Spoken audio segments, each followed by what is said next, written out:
My friend Janette McIntyre is with us again today, and welcome home. Thank you.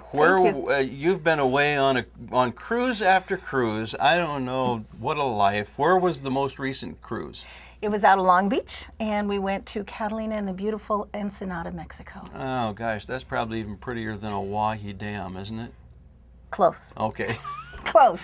Janette works with Carnival Cruise Lines. That's right. And she is someone who, while she's away at sea, are you familiar with, are you able to keep up with what's going on politically in your state and your country? I do. We watch TV.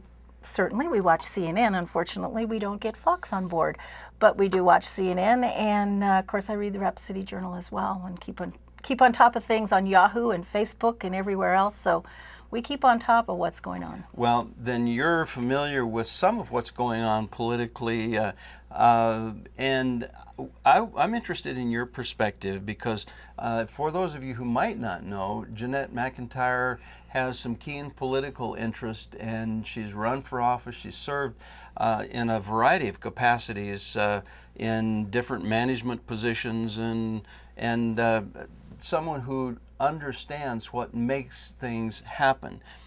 What do you think about what's happening in our government right now? Well, Gordon, are you talking our federal government? Let's talk federal government, yes. Okay, well, I think that's quite scary. I think that's quite scary what's going on, particularly Obamacare, which is top of everybody's list at the moment. You were sharing a little with me before we got on camera about a friend of yours who has been with a company, just got a 30-year PIN. How did Obamacare affect him? Well, once Obamacare came into being, he was dropped from his plan.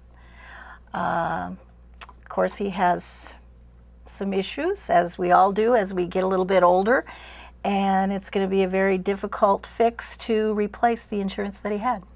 But his company, did they give him the 30-year PIN and the so long sucker letter for insurance coverage at the same time? Pretty much. It was quite a shock. It was quite a shock. That's a typical story that we're hearing all too frequently, and there are thousands, hundreds of thousands, even millions of people who either have gotten this termination letter or who will get it. And insurance is something, how does Carnival handle that?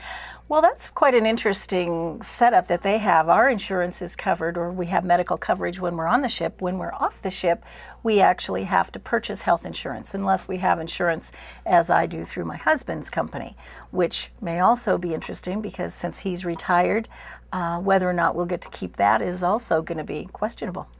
Well, what I understand is Ed is boning up. He bought a book on, it's a how-to book on medical techniques, so he can help you if you lose your doctor. I actually saw one of those at Books A Million just the other day, so I'm familiar that there are books out there on what you do if you lose your insurance. But you know, the interesting thing was 10 years ago we talked about this, and the fact that medical costs kept going up and insurance costs kept doing this to companies when I was on other boards. And it is a scary system, but what they've come up with now, and the fact that the president has actually just lied to us. And I'm not here with you to beat on the bandwagon of Obama or anyone else, but when you can't trust what people are telling you, what are you supposed to do?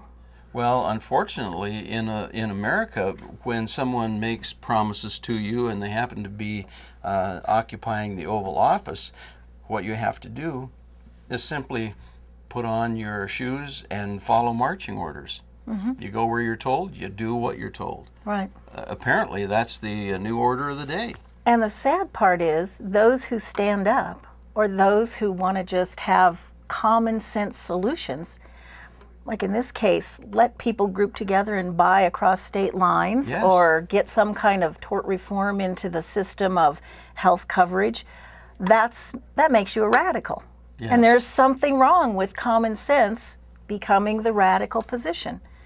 That's what I think is crazy. Well, my friend, the radical, Janette McIntyre, I'm glad you were with us for this conversation. We'll talk more. Thanks for joining us.